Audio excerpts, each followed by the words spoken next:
we had our 20-year reunion a couple of weeks ago, and the report of the reviewing officer of Hudson, Officer Cadet Hudson, and it said, an old Etonian with old Etonian views, our system will either make or break him. Oh God.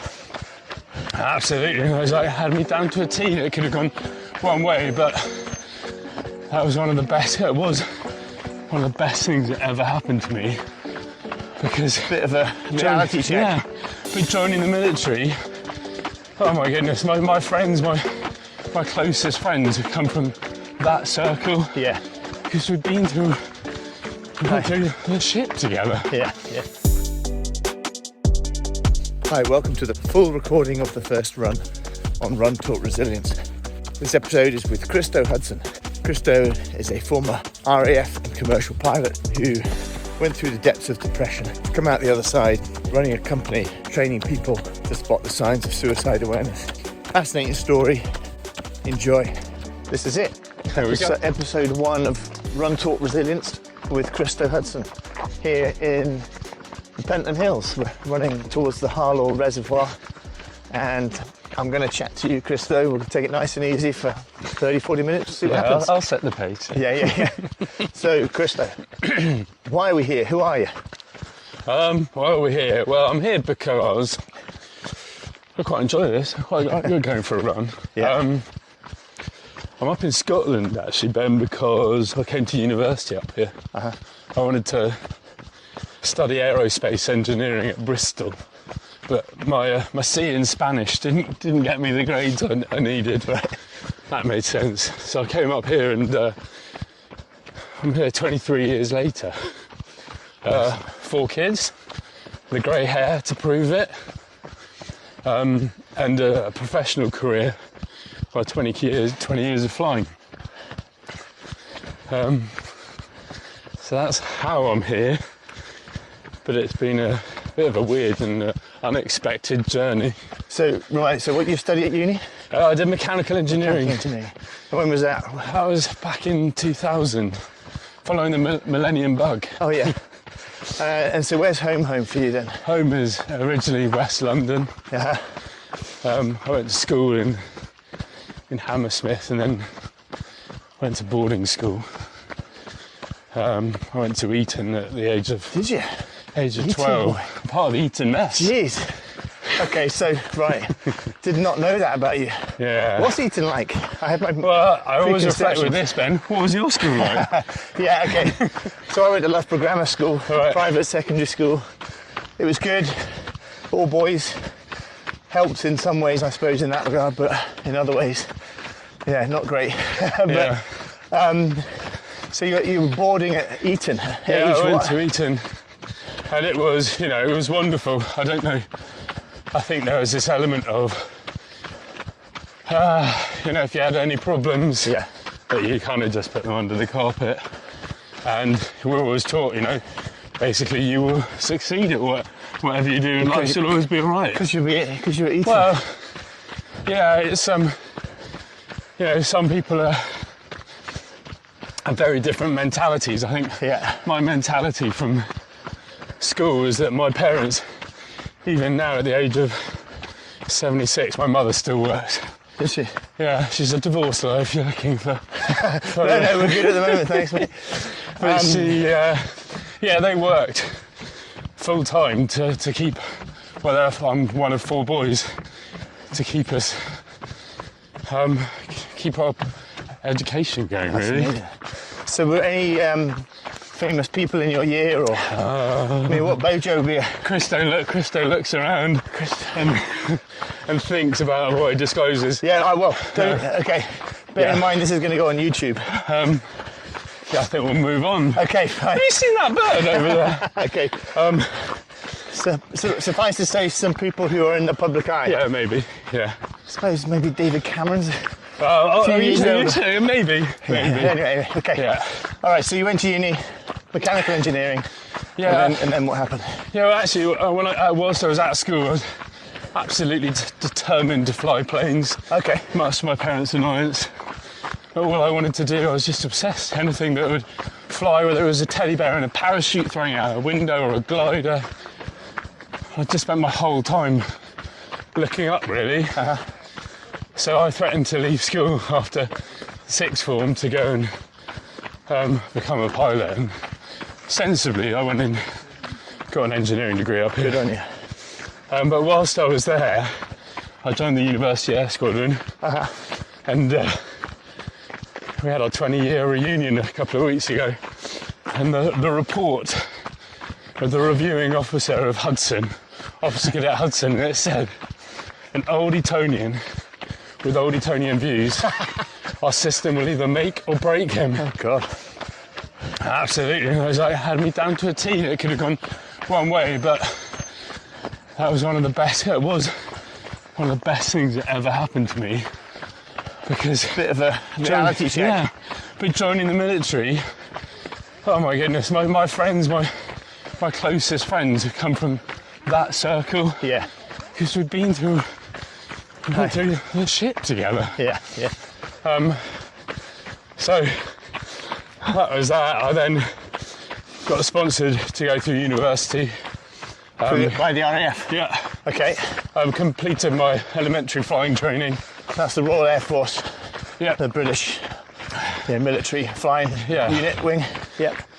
So, and it was kind of written that I was quite good at flying, apparently. Good. I absolutely loved That's good. going for aerobatics. That was my thing. Oh, yeah. Absolutely. Pulling G. Red arrows. Well, that was the dream. That's every pilot's dream, even Okay. if they don't want to admit it. So, I finished university, went to initial officer training with roughly 100 hours of flying under my belt, doing formation flying. What sort of planes were you flying? It was the Grob Tutor, it was a single engine piston, just two propeller? seats. Propeller, yeah.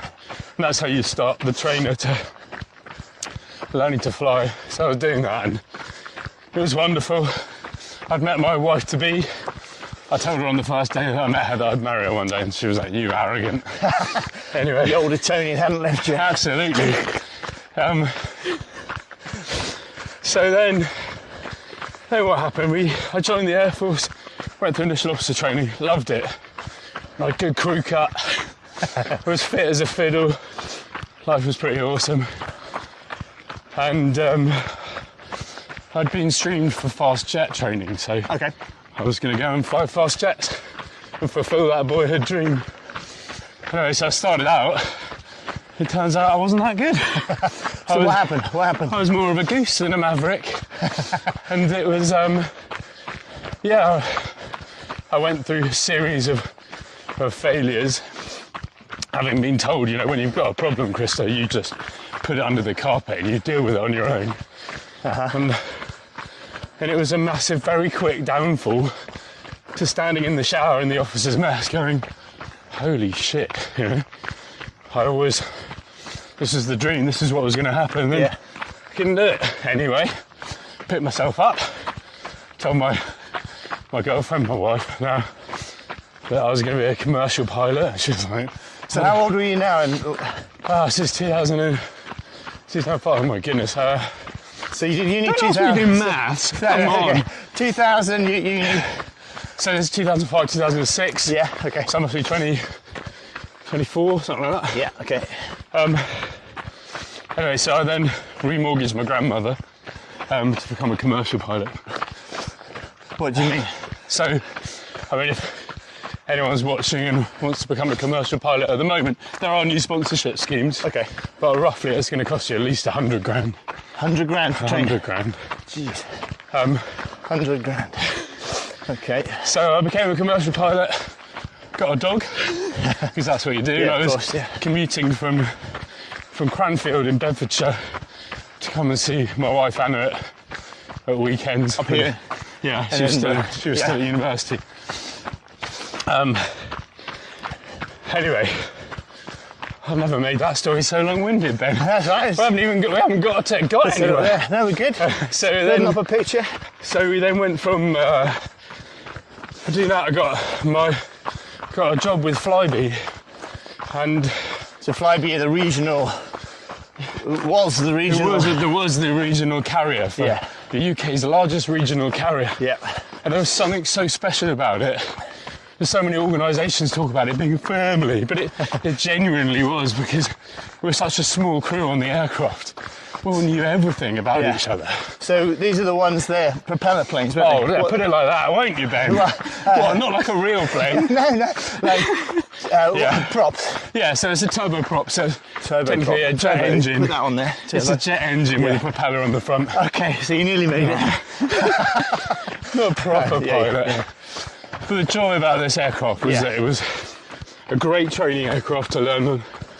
It was massively powerful, and it could get into short airfields, which means that as a regional carrier we could get into places that other aircraft couldn't. Yeah. So home every night, life was good. Ended up having 4 children, lovely house, and I became a trainer, so I was teaching new pilots fresh out of flying school. Yep. And experienced ones, and training them how to fly the aircraft, going out in these weird and wonderful places. Yeah. And it was awesome. Life was good, emotionally stable, financially stable. You're based in Edinburgh. Based in Edinburgh, home every night.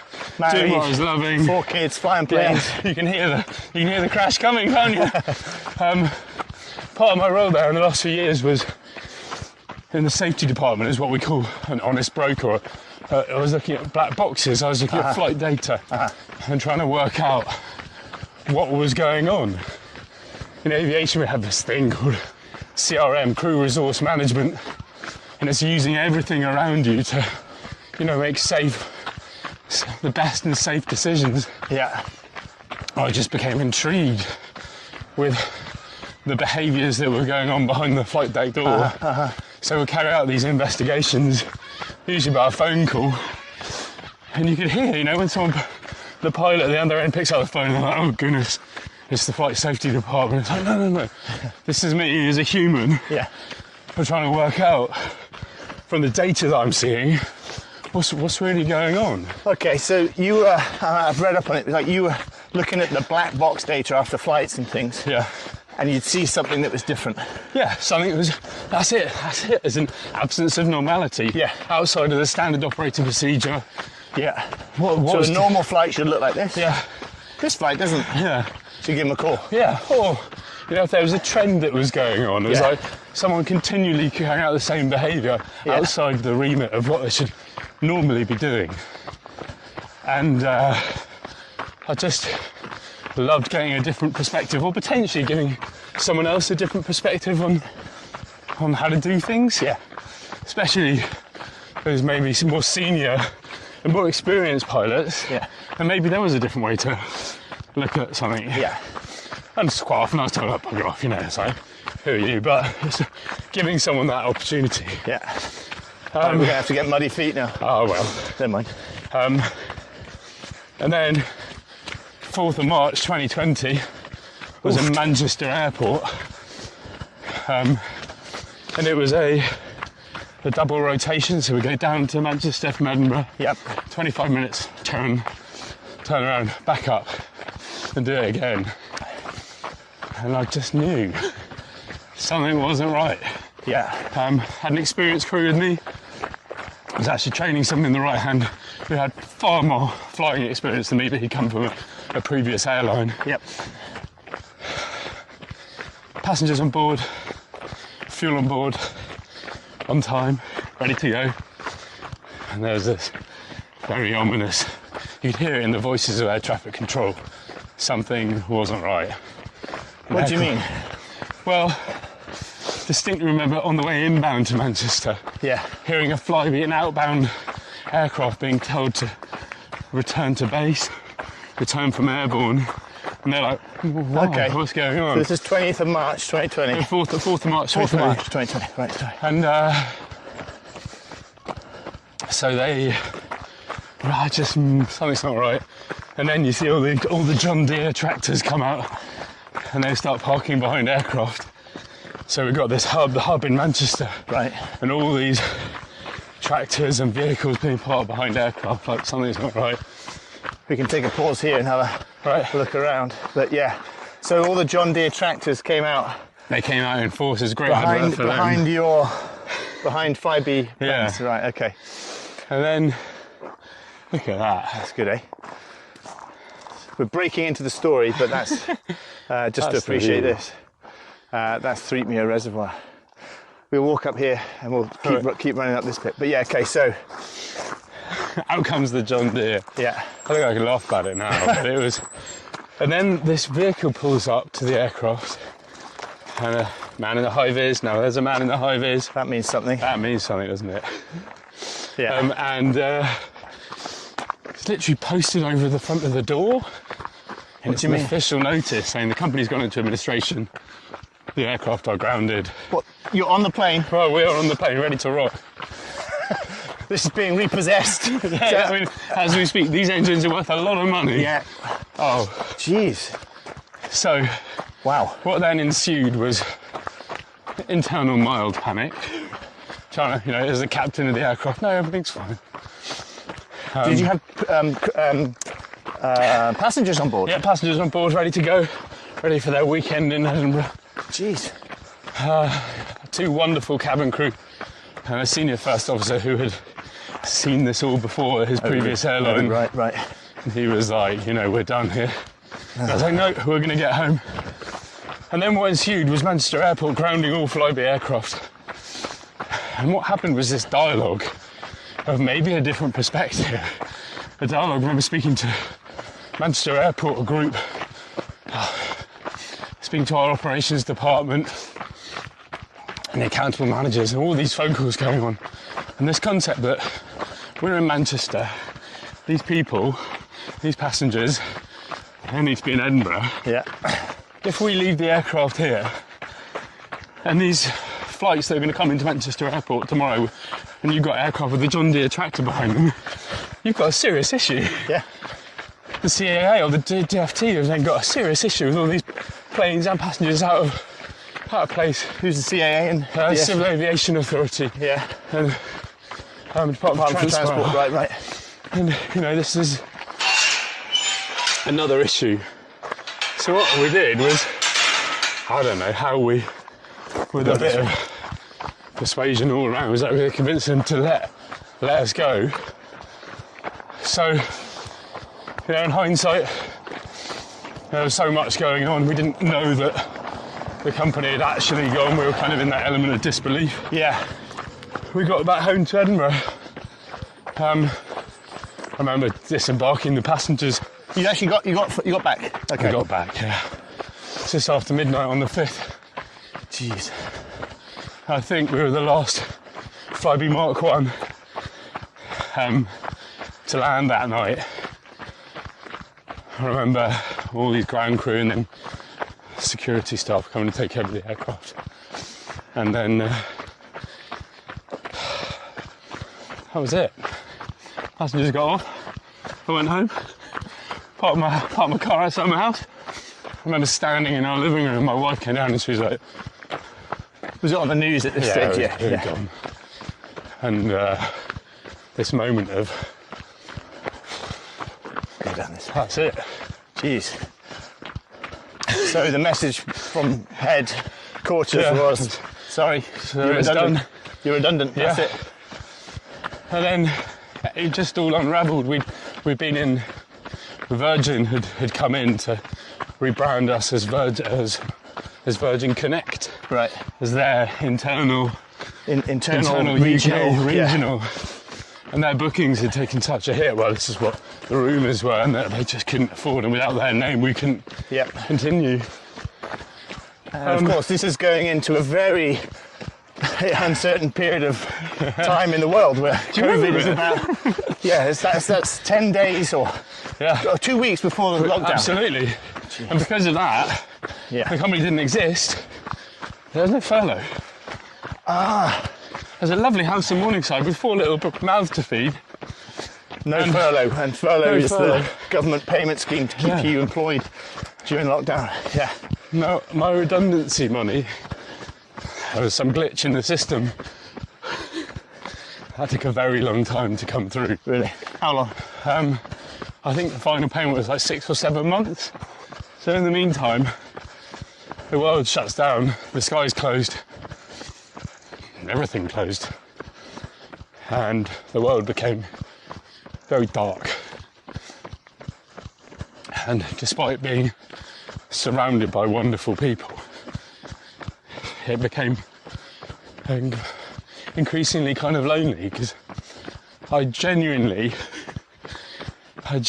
believed that all I could do was fly planes. Right. Because I was a pilot. Yeah. Hi, I'm Christo. What do you do? I'm a pilot. Yeah. Oh, you're a pilot. Tell me about the time when you nearly crashed. And then people ask for those stories and then they don't like them, but I don't want to hear that. Think about their time on a plane. Yeah. Oh. So, yeah, the world became very, very different. Having been to, I knew where I was going. Yeah. Knew where I wanted my career to go. Yeah. And not having that certainty.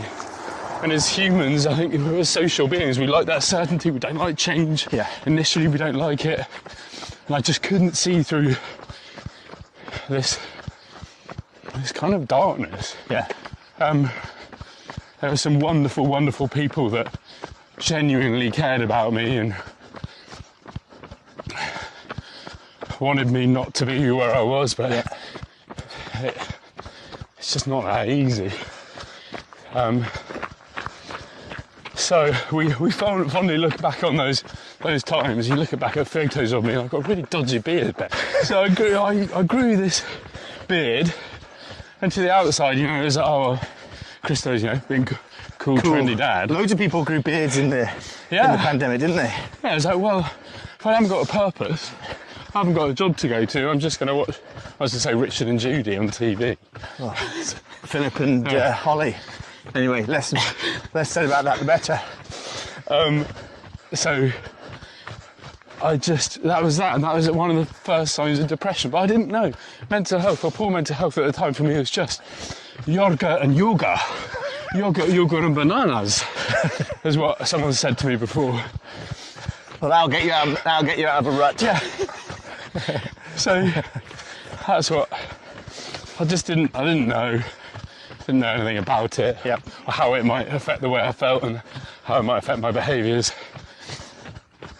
And booze became a real thing for me. Like, if I could numb that pain, and not feel that internal distress, maybe that was a good way to escape it.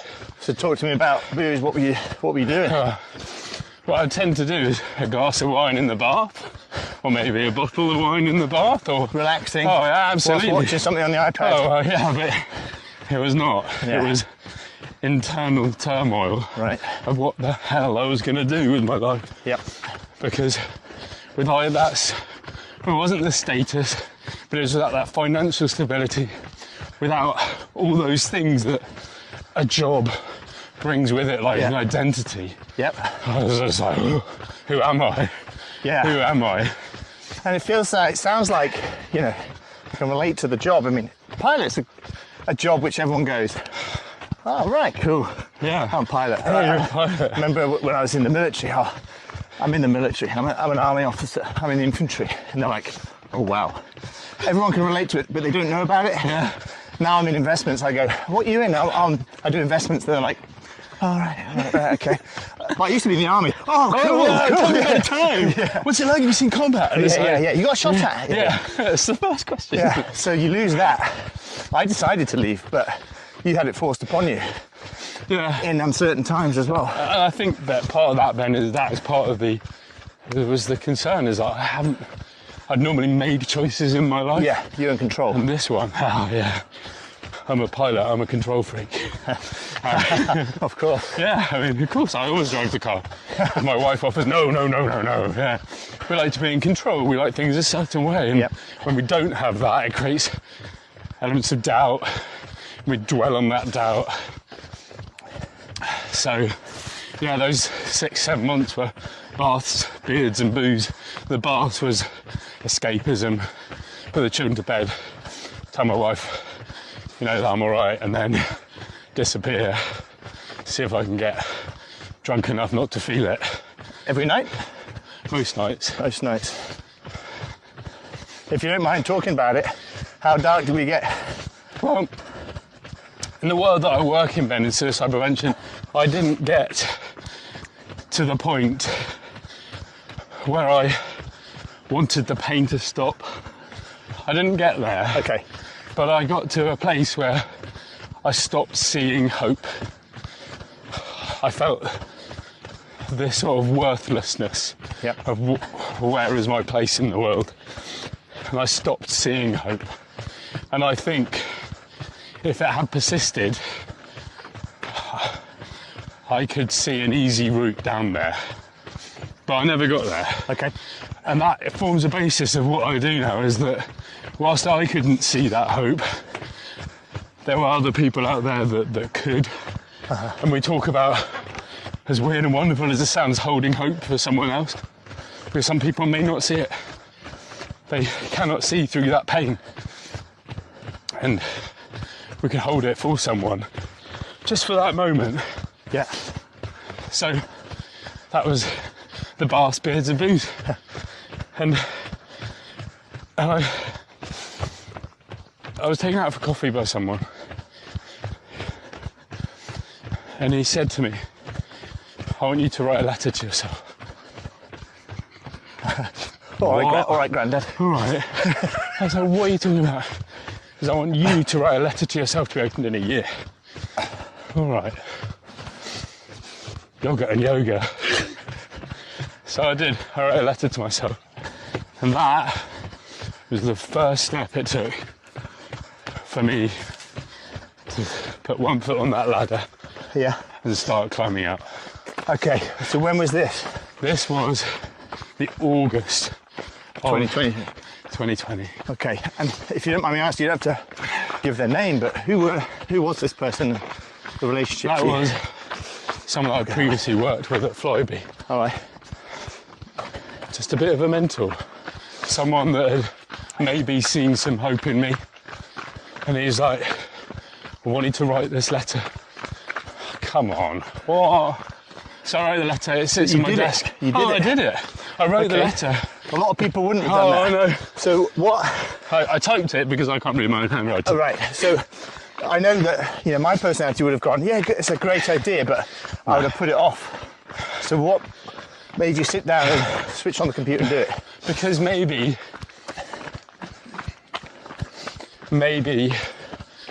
I'd run out of ideas. Yeah. Maybe I'd run out of ideas. Okay. And someone just give me that bit of a kick. I'm amazed I'm still breathing. You're doing great. What are we in? 25 minutes. Oh, look at that. Don't mention the pace. Oh, though. don't mention that. No, we're talking about the pace. This is good aerobic training. As I say in my intro, it's about running at a conversational pace. And you actually realise it's actually not the that time's difficult, gone is it? and you just go. And we've covered quite a lot, but are you good to go? Keep going? Yeah, I'm great. I'm great to go. Okay. So I wrote this letter, printed it out, because I've got to read my own handwriting. I actually need to go on a handwriting course. That would be a good idea. Yeah. Priorities. Yeah. So I wrote this letter, put it in an envelope to be opened in a year, put it in the desk. What date is it today? 25th.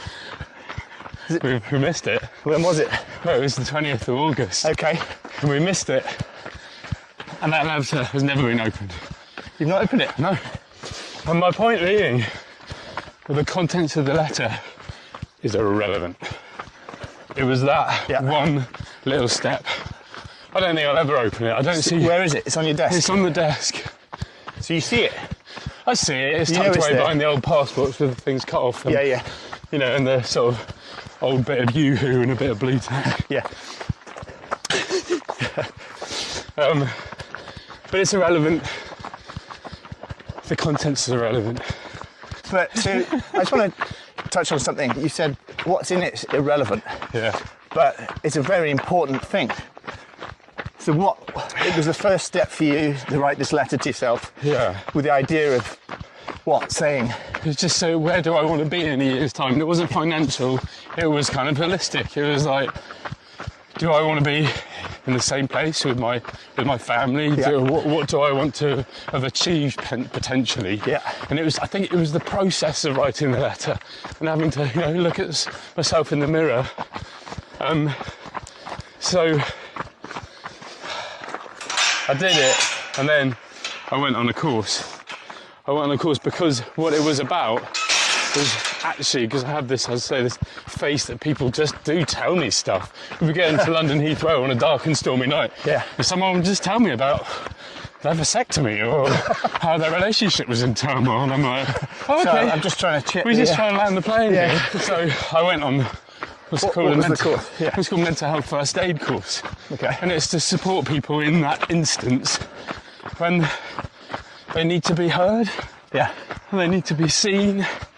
But because we feel uncomfortable talking about people's mental health, we kind of, we do that. Yeah. So I did that, and through the process of some courses I trained as a listener to take phone calls and speak to people that were potentially struggling with that, what things going on. Yeah. Because that's what I'd always done naturally. I'd always been that people would just come to me. So some phone calls were, it was predominantly pilots. Or people that were supporting pilots. This is what's known as a peer support volunteer. Yep. People within the same industry who know what it's like to get out of bed at 4 o'clock in the morning, to carry a bag of sick, to argue with air traffic control, all those things that come with the job. And then some of those, someone just needed to be heard. Yeah. They didn't need me to fix the problem for them. Yeah. I just wanted someone to see them for what was genuinely going on. And genuinely hear them. Yeah. I think that's the thing I've had to learn, I'm a fixer. All right, you feeling that right? What can we do to solve it? Oh, and actually, it's just, okay. Yeah. I'm sorry to hear that. Yeah. So I learned to do that, and there were a couple of phone calls I took from people where they had stopped seeing hope. Right. And I never wanted anyone to feel that way. And that's what took me into the other end of support, which is the suicide prevention. Because what we know is that the majority of people thinking about suicide, they don't want to die. Yeah. They just want the pain to stop. Yeah. And that pain can come from so many things. We talk about 5 factors that make it really, really commonplace. Anyone can have thoughts of suicide, but it's when they become more persistent. We talk about suicide behaviours when someone prepares or plans or acts on those thoughts. Yeah. And I thought, well, I've had a few phone calls where I've taken someone from a place of serious isolation and serious danger to oh goodness, life can be all right. There might be hope. There might be a different way of looking at it, a different perspective. Yeah. From the darkness of this black box or whatever it is they might feel that they're in. And I was like, right, I've got a training background.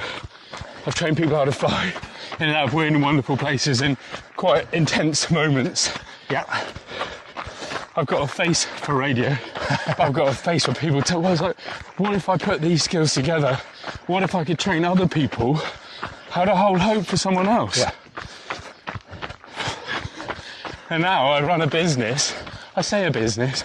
I've got some wonderful people that support me, but it's me in my bedroom. Yeah. But delivering this... It's not OnlyFans, is it?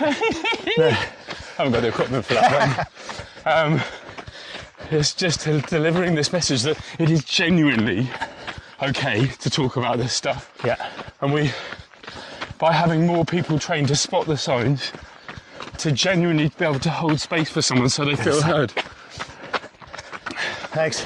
And then connect them to those amazing supports. And it's not just the NHS, there's a wealth and breadth of supports out there. But people don't know that they're there. Like what? Oh my goodness, okay, here you go. As far as a bereavement of suicide, a shout, a text messaging service. Yeah. Everyone feels that they have to talk about stuff.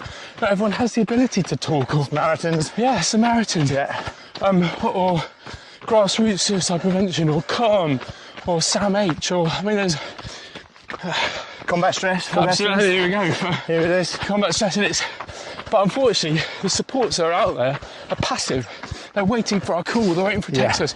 I see all these posts on LinkedIn of people saying, and don't get me wrong, it's not that they're not genuine, but they're saying, yeah, having a crap time. If anyone else is having a crap time, DM me, or no one's going to do that. We have to reach out to people. We have to be proactive. There's all this research that shows that when we're oh my goodness, I feel it here. No, I just get excited about it. It's the fact that when supports are passive, they're just waiting there for that person. Unless we do it collaboratively and we're proactive, we're going out to people that might be struggling, they just won't do it. Or it takes a really, really long time. So yeah, that's what I do now, is I train people, organisations, how to have the conversations that they would normally shy away from. This is your company, the black box approach. Yeah. And the black box approach is that we all might have something going on in our lives, but maybe if we can look at it in a different perspective. The approach is that let's find out where we are, where do we want to go to, and how are we going to get there. One of the first things we do on the aircraft is that we always set up the flight management system. Without it, it's like the heart of the aircraft. Without it, we can't navigate, we can't do fuel calculations. And we'd always, whenever I was training anyone to set up the FMS, the flight management system, I would always say, right, put in your call sign first, because you've got to know who you are. For that sector, for that trip, you've got to know who you are. And sometimes that takes a bit of brutal honesty, in the world that I work in now, who am I? And then you put in your destination. You don't put in the route because you need to know where you want to go. So you put who you are, where you want to go, and only then can you work out the route you're going to take. I like it. Yeah. So who are you, Christo? I still don't know. Who am I? What am I? It's funny, I often don't ask people for their job title. Do you know who you are? Oh, I know who I am now. Yeah, good. That's all I didn't though. Because I labelled myself. I'm someone who I don't want other people to feel pain. I want to be that person. I want to train people to be that person that they needed. But it's not me, it's giving people those skills, and they already have those skills to listen. But sometimes we need to be trained how to do it. You talk about the fixing thing. Now I ask you, why do we jump to fixing mode? Why do we jump to fixing mode? Because we want it to be solved quickly and go away and carry on normal life. We don't want someone to be in pain emotionally or to have a problem. And there's this wonderful part about us that goes, you know what, let's fix it so you don't feel like that anymore. But there's also this element of they've just given us a problem. And that might make us feel uncomfortable. So we want that problem to go away. So I just want it to be fixed and I've solved it and I'm okay. Okay. I don't have that anymore. And we do this at the end of the day, and I used to be good. I'd come home and I'd say to my wife, did you have a good day? I've been nodding. You don't care, actually. Please say yes. Please say yes. If it's bad, you're like, I want to fix it. Because I don't want that in my life. We're the cabin crew. And I laugh because I worked there for a long time. But the cabin crew would always have to make sure that we were still breathing, alive and kicking. It's quite important. Quite important in a plane. You'd have a long shift. And I'd always get a ding-dong. Hi Christo, it's the cabin crew. Hi, how you doing? Other passengers. And there'd be this question of, you don't want a hot drink, do you? What does that mean? They don't want to make one. Right. You don't want a hot drink, do you? Yeah, I did, but now we've used language to go, no, you don't, do you, Christo? Oh, okay. So instead of fixing things, what do? We use silence. We use what we call active listening. And that tip of, if I ever find myself, I think I'm listening, I'll always ask myself, am I just waiting for my turn to speak? Yeah. Because I'm not listening at all. Yeah. I'm just waiting. To say what you want to say. Yeah, say what I want to say. This little advice monster that sits here for these conversations when you're genuinely holding space with someone. That advice monster can just wait. Like with Nell and I quote of, get in the back of the van. It's just like, no, let this person feel genuinely heard. If they don't want to talk about it, they don't have to talk about it. You can sit in silence. But it's that power of genuine human connection, of actually being with someone. And we don't have to have the answers. We just have to show someone that we genuinely care. Rather than, how you doing? Yeah, I'm fine. Oh, well, they said they were fine. It's like when we get that feeling that they're genuinely not all right, we ask them again, and we ask them like, we genuinely mean it. And we can encourage that behaviour by doing it ourselves. When someone asks you, they say, how you doing? Fine is not a feeling. How you feeling? I'm fine. No, it's not. Give them back that genuineness. Genuinely. Blue today. Yeah. Bit tired. I'm grumpy with my knackered. kids. Yeah. Absolutely. Feeling strong. Yeah. Yeah. I'm feeling out of breath or whatever it is. And okay. Give an actual feeling. Give an actual. And that feeling, you know, if we say I'm happy or I'm sad, you're not actually. You're still Christo. It's something that you are going through, and at the moment, I'm feeling happy. Yeah. And it is like we can feel sadness rather than I'm sad. No, you're not. Yeah. You're Christo, and you're a bit. It's like you're doing sadness. Like we talk about it, I think apparently my Gaelic isn't up to much, but a direct translation of having depression is in the Gaelic language. They say depression is on me. Right. It's not I am. It's like on me, like a cloak. Yeah. But actually that it can be, you can take that cloak off. Yeah. If you find the right supports